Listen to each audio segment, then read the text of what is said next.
Okay, so, right, restaurants always set right to left. Okay. So, because this is off the knife, and that's your angle.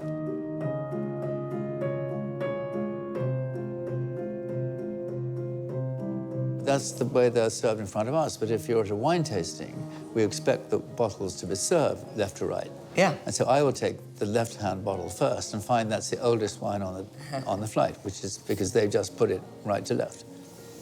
Yeah. And we thought wine was simple. When did it become so complicated? It wasn't when I started. 72 wineries in the Napa Valley? Yeah, well, and only France made wine then, right? Allegedly. There was a bit of port and a bit of sherry around. A bit of German, lots of German, Well, thanks to Victoria. I mean, Yeah. think about the Italians. I mean, it was Chianti and Fiaschi. Yeah. Well, when I did my wine tour, I was 9 months in Europe learning about wine, 3 months in Bordeaux, a month in Burgundy, 1 week in the Rhone, 2 weeks in Germany, 2 weeks in sherry, 2 weeks in Portugal for port, 2 weeks in Champagne, no Italy, no Austria. No Spain. No Spain, no. Well, Spain for sherry, of course, yeah. But I mean, that was what was sold. Well, I always remember, and this is what really freaks out a lot of the students that I teach, is there was one question in New Zealand when I took my exam here in the UK, and that was, what is the dominant grape variety of New Zealand? And it wasn't Sauvignon Blanc then. It was Moulin Turgal. It was, yeah, yeah. And, you know, they're like, the look on their face is just constant. That's how the world's changed. Well, I think the first edition of the World Atlas of Wine that Hugh did, I only came in on the 5th, I didn't have any map of New Zealand, I don't think. Yeah. No. Yeah.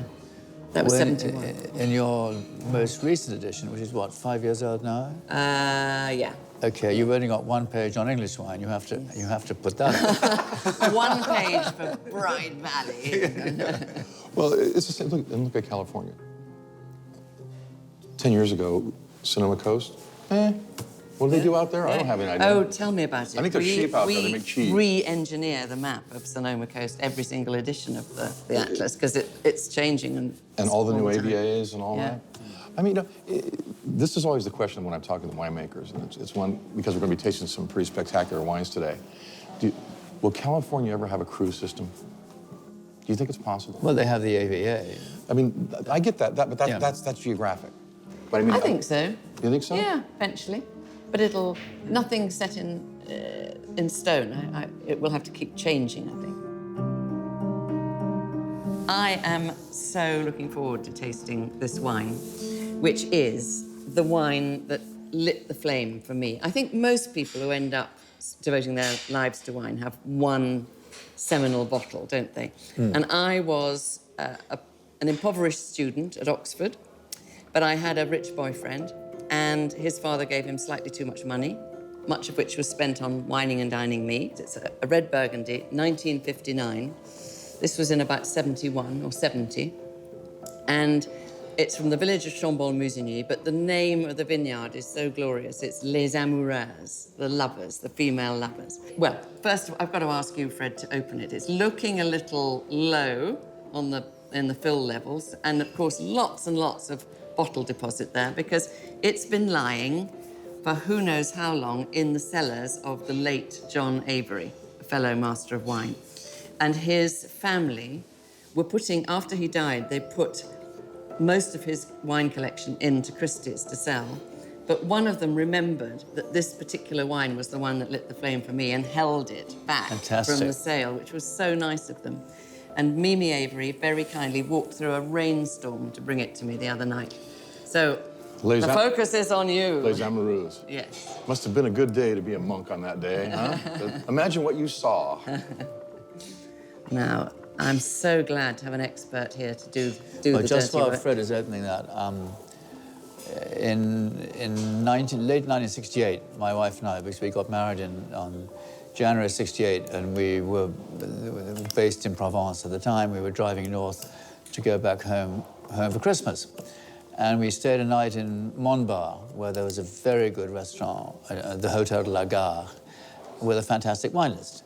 And the red wine that I chose for that evening was Chambolle-Musigny Les Amoureuses from the Comte de Vauquet, 1934, which was decanted.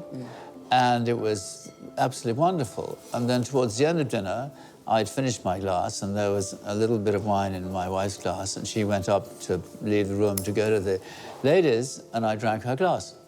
And she's never forgiven me. It's never been allowed to happen again. I would say I should think so. one of the top 5 wines I have, and I'm a Burgundy fanatic, but one of the top 5 wines of my life is 45, this wine and 45 in the Magnum. Yeah. And I can still remember the magnificence of. And Well, I'm obviously so young, obviously, why is this because not a it was Grand Cru? 59 that did Why the is thing this for not a me. Grand Cru? Isn't it sometimes things that weren't qualified as Grand Crus because there was a tax something, and there are various places in Burgundy, aren't they, that people think should But I be mean, if a you could Grand pick Cru. one, I'd say this would have a pretty good argument. Yeah. Clos Saint-Jacques, not bad at all. No Rival it argument. in Gevrey-Chambertin. Anyway, let's. Well, I need. Can you get me a napkin, please? And a little damp because it's got It is pretty, yeah. a tiny touch of the scrod there. Well, it's certainly a relic, that's for sure. Just like me, a relic.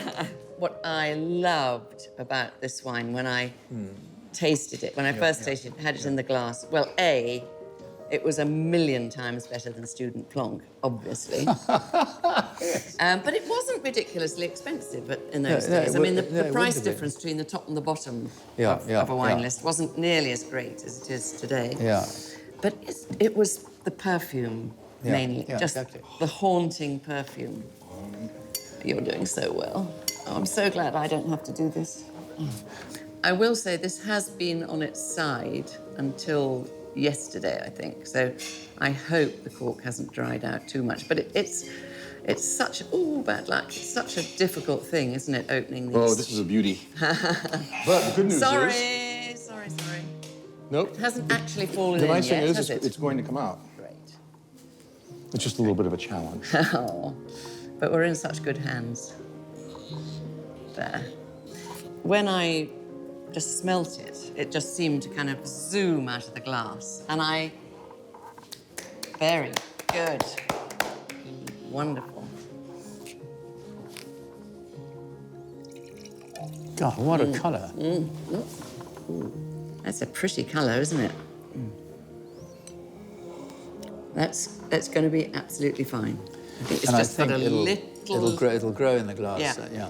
It might even gain colour in the glass. I had opened a very old Brunello, well, not very old, 2001, and it over half an hour it just got darker and darker. I think, well, the air does do that sometimes. And then sometimes big doses of sulphur kind of bleach a wine, don't they? And then when it's open to the air, it takes on the colour. What great service. Thank you. I've still got game after all these years. Oh, it is a marvellous colour, isn't it? It's amazing. What would you call that? Sort of ruby? Garnet. Garnet? Garnet, I think garnet, I use garnet more for slightly bluer, but it's a personal thing. Lovely. But certainly a mature rim. Yeah. But wonderful, strong middle. And you can tell that it's old because the rim is so pale. And that's what happens to red wine. With age, it loses colour. And you notice we haven't It's a lovely old gentleman, isn't it? Yeah. Lady. Les Amoureuses. Well, there have to be 2 of them. Yes. It's rich, isn't it? Very, that is old-fashioned Burgundy. It is. You know, the nose is just, I think it's going to come up. Yeah, it's The going to come up a flavor lot. is spectacular. But almost, it's floral. Look at the You've got length. wild flowers. There's almost a touch of roses there. It is, Dry there is, roses, isn't there? Yeah. How much of this do you think there's left in the world? I wouldn't have thought more than 12 bottles. I mean, genuine bottles. It's a sort of wine that's worth making, isn't it? Is it terrible you have to offer that caveat today? You know what fascinates me about this bottle is that usually when wines get older like this, they tend to become similar as they age, but this is still Pinot Noir. It's very, very Burgundy, isn't it? It is Yes. so Burgundian. Yes, I mean, yeah. it still completely has the character that you expect when you open something spectacular from Burgundy. And this was, 59 was a fairly warm summer, as I remember. It was a very warm summer, and so you would think maybe might not have had the chops acid, to last. yeah. But Well, it's it wasn't superb. as warm as 2003, for instance, or 1976. You're dating yourself. Yeah, no, but it was a very warm summer. I actually prefer warmth to concentration. So if I prefer the 1959 clarets to the 1961 clarets, because the 61 clarets, because they had a huge hailstorm in the middle of the vintage, were naturally concentrated. I like the natural warmth of the 59 clarets, and this to me has natural warmth. And again, fragrance, and maybe Yeah, something very slightly mushroomy, by which I don't mean fungal I like and that. off, No, but I like that. you know, that sort of autumnal smell. All this from a bunch of grapes. It's amazing. It's lovely. Yeah, that's what yeah. I think. Yeah. The people who are going to watch this movie, they say, how do these guys go on about so much about wine when it's just the juice of the grape, the fermented juice of the grape? But it's magical. It's magical when That something can things last so well. Yeah. You know, the sad thing is, and I'll put my cards on the table here, is that, I mean, I was the hugest fan of the Comte de Vogue until the Guillocat era. And Yeah. I don't... Did they to go this- to hook, this- line to and the- sinker into that? To this That's a day, shame. I do not think they've recovered. The wines are certainly very different now, aren't they? Really different. Quite rigid. They when they're tightened young. up. They Yeah. tightened up terrifically. And I don't come across them really anymore.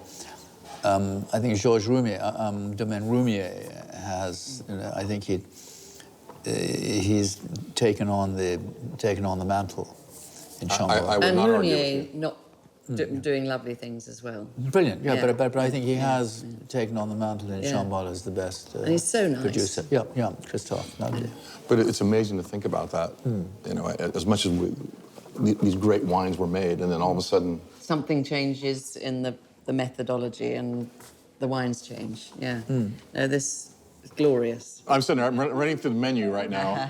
To me, it's wine of this age with duck. I mean, is, Duck or chicken, I or think. chicken is just absolutely the way Yeah. to go. And wild duck. Yeah, yeah. Because I harvest my own ducks. Really? Yes, I'm a fanatic for it. So when they're wild and you catch them? Well, I catch them, sort of. I catch them in flight. Right, okay. Boom. So I'm a big duck hunter. Okay. So, and I have numerous species, but the house rule is if you shoot it, you eat it. We don't waste anything, and we don't mount things and things like that. So I really enjoy it. But to me, wild duck like that Yeah, I is, think with so. a wine like this, I mean, you'd have tears in your eyes. Yeah. And well, I think generally that the wild game, certainly, and in Britain we get quite a nice range. You know, And you can have shot and hung game, Yeah. which we can't, which I Yeah. love. Yeah. I mean, But I think grouse would be a bit too strong for do this. you? Well, it depends how Yeah. long the grouse was Well, hung. yeah, But I think woodcock would be perfect. Yeah. I'll tell you, this wine with chucker Yeah. would be Chucker. Chucker. What's Yeah. chucker? It's kind of in between a pheasant and a quail. Good Lord, they're quite different sizes. Yeah, absolutely. Yeah, I mean, it's about yay big, Yeah. but it's some of the best eating Well, meat in the world. squab would be very good. Right, I mean, the squab exactly. is a kind of a halfway house between a Or and a- pigeon if it's Yeah. cooked correctly. Yeah, And yeah, that, yeah. we have not figured that out in America yet. In France, they've mastered the pigeon. Yeah, We yeah. have not mastered the pigeon. But it's funny that we think about all these things, and when you taste a great wine, to me, the menu just opens up.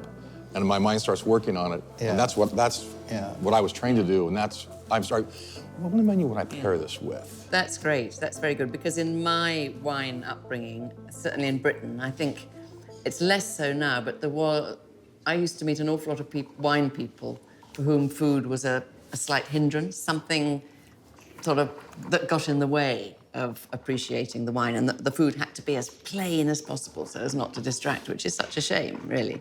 And I think what's good nowadays is that more people cross the boundaries between food and wine.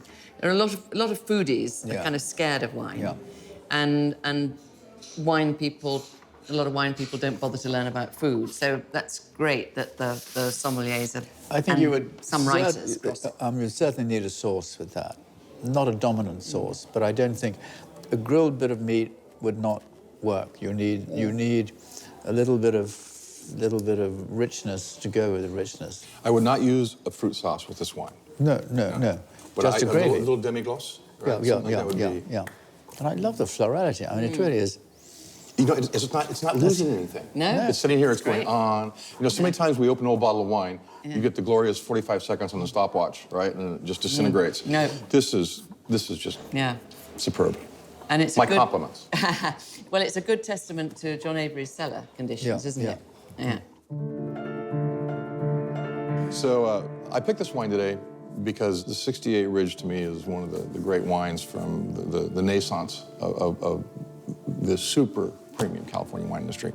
This wine was actually made not by Paul Draper, by Dave Benyon. And Dave was a very, very good friend of mine. I had dinner with him the Friday night before he was killed in a car accident with he and his wife, Fran. And I still That miss was him today. 88, right? 88, yeah. It's a sad, sad day. 40 years after this wine was made. This is my last bottle. I'm not sure how many of these are left in the world, but very, very few. Thank you. I'm very certain. So we're going to drink something today that is dear to my heart. This is part of the history of California. My family came to California in 1848, around the Horn. I have the original tickets from the clipper ship. And I'm very passionate about California wine, and particularly wines from this era, because you really see the beginning. I mean, who gets in their lifetime gets to see the beginning. So I think I'm going to pull this cork. What do you guys I think think? you should, Absolutely, yeah, yes. yeah. And I love these California Cabernets from the era before they all went mad on high alcohol and... What's the alcohol on this wine? Didn't I look? Is it 12.9? 12.7. 12.7, isn't that brilliant? Those were the days. But they didn't get into that act until the mid-80s. Ooh, nice and clean. 90s even. Yeah, 90s, yeah. And what I think is amazing is that the label of Ridge wines has not changed at all. No, I love this one because you see it's hand labeled because it's on crooked. Must have been a good day on the mountain on that day. I don't think the label of the Vogue has changed that much, has it? Probably not, but most Yeah, non-European yeah, labels yeah, have yeah. changed a lot, haven't they? They've been Yeah, through yeah. marketing, refocusing and all the Yeah. rest. And they still give you so much information. That's fantastic, It's yeah, wonderful. And have been leaders in ingredient labeling. Yeah. They tell you now if they've had a really ripe vintage and they had to add some water to make the wine They admit that. more balanced. They do, and only they would, because they're not manipulators. They are totally focused on Ooh, quality. that's ugly. This is old wine, isn't it? This is, Yeah. I don't think we figured out that you should paraffin corks really until about the 70s. Has this been on its side all this time? And even In my so, cellar. yeah. But I don't Wait, think, look at it. I don't think corks were paraffined I mean, I remember when I was doing the bottling in Christopher's, and we bottled Cheval Blanc. We bottled 62 Cheval Blanc. And we had full long corks, and they wouldn't have been paraffined. So, well done, brilliant. I see now why you don't like opening it at the table. Exactly. They're not really old corks. They are a curse, not a blessing. When I did a tasting at Marquez de Riscal a couple of years ago, from 1864 to 1964, they opened every single bottle with port tons. Huh. Every single Meaning one. they warmed the neck and then went... Yeah. Kept the corks in the bottleneck. Yeah. Very sensible. And every now and then they took the corks out just to show This is a special moment for Monsieur Dame. We have to Didn't the be silent. 71 Yeah. win the second judgment? The 71 came fifth in 1976. It came second in 1986 and top across the board in 2006. Slow burner. Yeah. Lovely. Great. And Paul Draper said, when I told him that the tasting was going to happen, he said, gosh, I wish I'd put my 1970 in there because the 71's showing a bit of age. Well, not at all. Lovely nose again. Lovely. So complex and mature. This is gorgeous. Fred, thank you so much. My pleasure. It's an honor to share it with you. But one can, the florality that we got off the Burgundy and the wild roses and that, here you have a certain warmth which does show it's from a warm country, whereas Burgundy is a cool country. And Although summers there can be quite hot. Yeah, actually, well, now, can't it? yeah. And here we'll have the Pacific fogs rolling in. Yeah. You know. Well, and it's easy to find this because it's not in Napa Valley or in Sonoma, it's in Cupertino. So you turn left at Apple, right? Take a Well, right. you didn't then. Take a right Not at in Google. Take a right at 68. Google. Right. Take a right at Google. Go right past Oracle, and you're right there. So Well, Cheers, brilliant. thank Well, you. here's to Paul Draper. And we're also happy that Paul is in very good health. I saw him a couple of weeks Dave ago Bennion. at the San Francisco. Oh, David Bennion. Yeah, but they were partners then. This actually was, he hired Paul in '69. Ah, so this was So just... this was Right. Dave's last. Yeah. Wow. Last Yeah. Yes, Dave Bennion, yeah. Yeah. So to Dave Bennion. Dave Bennion. Yeah, and I remember Yeah. Thank you, filming Billy. Dave Bennion for my first TV program in 1982. The tannin is incredible on this. It is. It's always been, hasn't it? It's always been. I mean, that's been a hallmark, particularly from that low alcohol. But it's so clarity. I mean, in English. It is. You would, on the Absolutely. nose, be difficult to say it It'd wasn't be a tough Bordeaux, call, wouldn't it? actually. Yeah. What vintage do you think it would be if we were in claret? Steve, what's your call on that? 71 or 70. Something at least. 70 at maybe. least 70 was Yes, that yes. was on the tip of my 70, tongue. Yeah. But this you really Yeah, need food with, don't you? Where Oh, the yeah. Burgundy you could just wallow Yeah. in. And the freshness of that, it's cleansing the palate. So fresh, isn't it? Immediately. What I love about this wine is we have a saying in the old États-Unis that, you know, fire up the grill. I get Yes. the biggest, baddest steak I can find. Yeah. Get that grill as hot as I can get it. Get out the rosemary and a little olive oil, salt and pepper. Yeah, you're right. Fire it up, and then, pour a glass of this. Yeah. You know, that fat comes off that meat, just coats the palate. Yeah. That tannin just scrubs everything clean. The pH goes up and down. You get a different sensation every time you taste it. But the vineyard impression is possibly stronger than it was in the Chambolle. But the Chambolle couldn't have been anything else because it was Chambolle-Musigny Les Amoureuses. That was a specific Premier Cru. Whereas this, the vineyard had not really been created. As you said, it was called Montebello afterwards. But it's a single vineyard wine. You can sense a pure vineyard expression on that. I don't disagree with that, and it is. I mean, it is. I sometimes, I have a descriptor which I use, but you know how often you use these descriptors and they're not precise. It's a kind of shorthand for this is how it smells and I'm going to call it this. Balsam is what I call it. There's something sort of... Balsamic, yeah. Yes, It's subtle, smooth. yes. I mean, it's odd to have a wine which is both taut and smooth. It's got lots of tension, lots of vigor. Yeah. But it's controlled vigor. I'm tasting this and realizing that I know that Dave had a lot of different varieties. It says Cab on this, but I wouldn't surprise me to see a few little pieces bits and bobs. from Jim Samara, from Piketty in this. Pretty Syrah, do you think? Yeah, absolutely. Carignan, You know, if you look at their track record.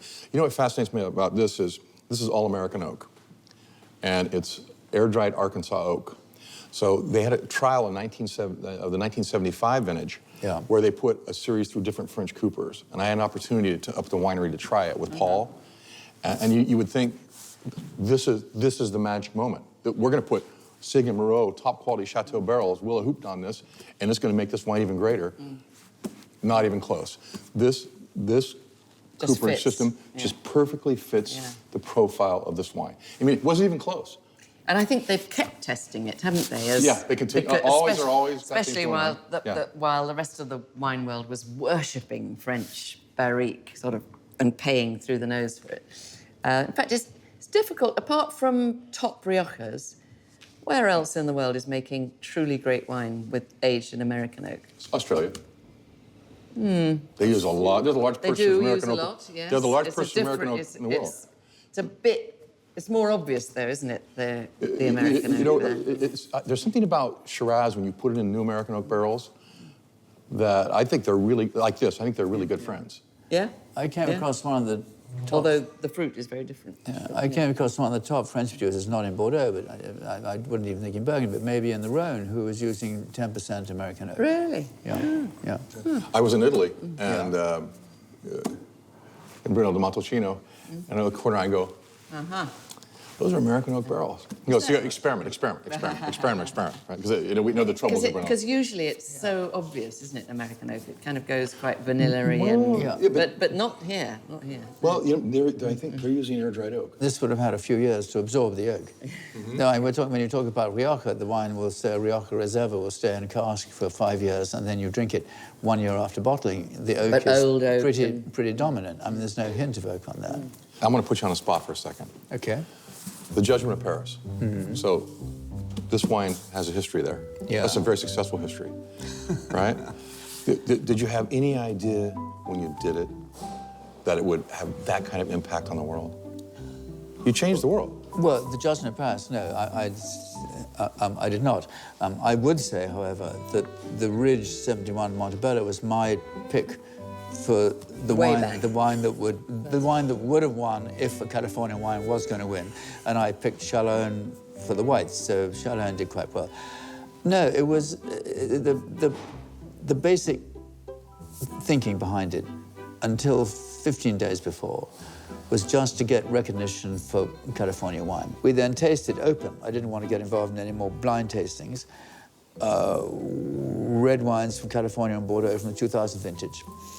And Bordeaux wiped the floor with California, which went to prove, in my view, that in the early 70s, California was trying the hardest it damn well could and making wines from the vineyard. And in the early 2000s, they were resting on their laurels. In the early 70s, France was resting entirely on its laurels because it ran the entire world. And by the 2000s it came along, they were making the best wine they possibly could. And I think it's now come to an equal position. Everyone is making the best wine they possibly can. Or else. Or else they don't sell it. They fall out of the race. Exactly. Yeah. And boy, do you fall out fast. Yeah. Yeah. You make one mistake today, everybody's on you.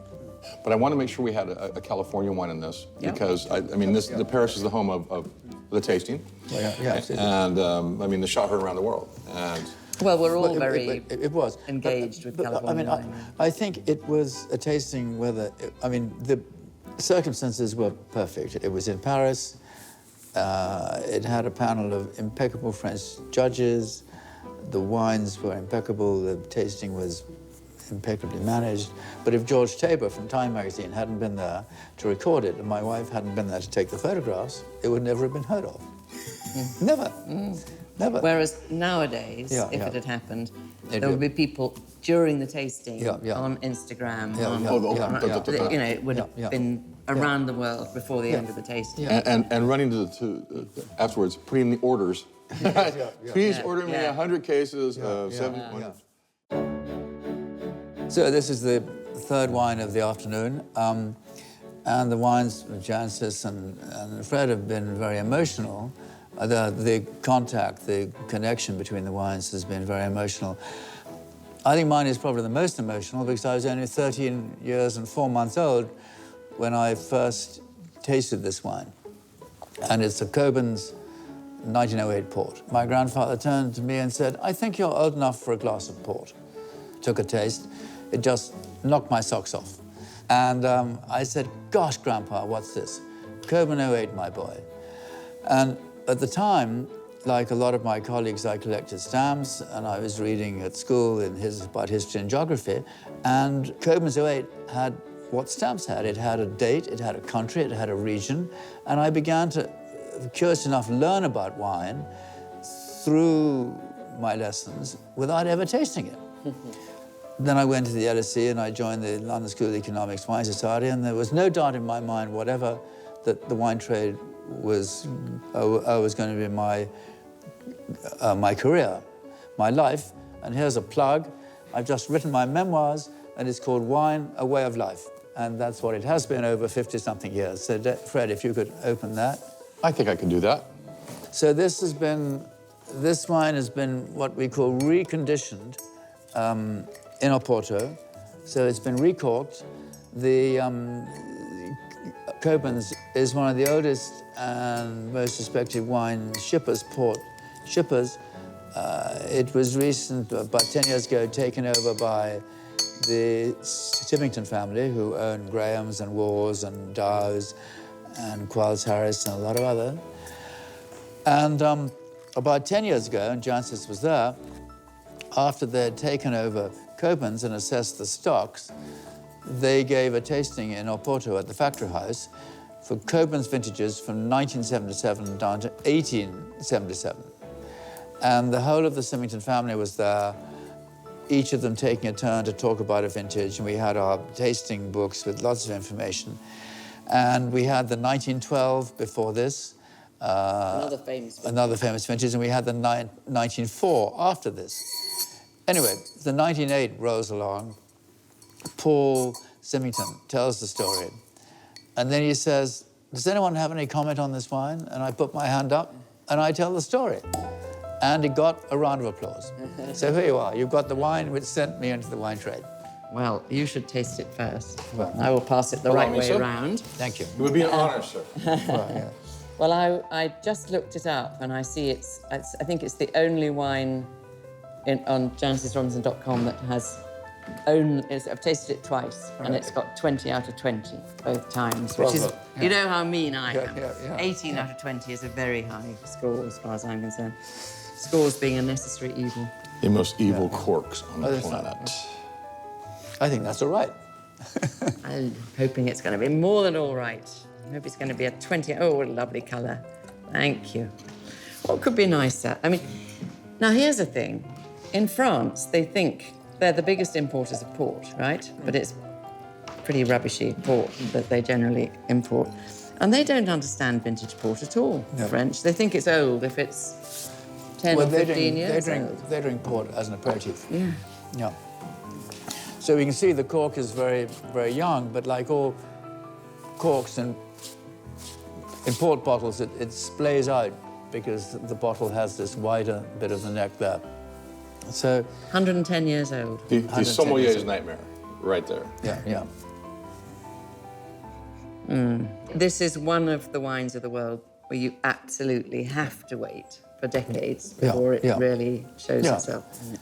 I mean, even in modern vintage port making, they're saying 20 years is about the time when you ought to pull the Start thinking cork. about it, yeah. But we were talking about the warmth on the Burgundy because it was a warm vintage, but here you can almost smell the heat. I mean, it's fortified. We have to admit this is not a table wine, it's a fortified wine, but it's a fortified wine which is 110 years old.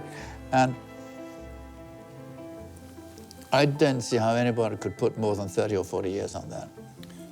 I'm just going to let you two keep talking because I'm really enjoying this.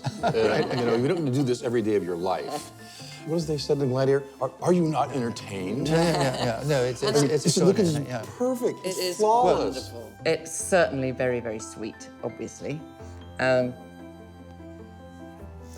Burnt orange. Burnt orange peel. As well. A little bit of orange peel. Some vigor. It's got a very vigorous sort of line running through it. one of those barky spices. Is it not quite cinnamon? Something else. It's nutmeg. Got spice. Little nutmeg. Yes, maybe nutmeg. This is butterscotch.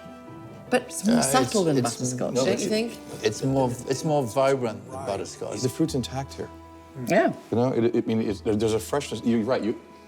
You expect it to be, 1908, it's going to be really tired, and, you know, like an old tonic, like some 40 old tonic or No, something, all it's tired out. revitalizing. Yeah, it's exactly. It just makes you feel more, rather than, it energizes you, doesn't it? Yeah, it's got lots of energy in it. But some dried fruit, maybe prunes, what we call prunes. You call plums prunes, don't you?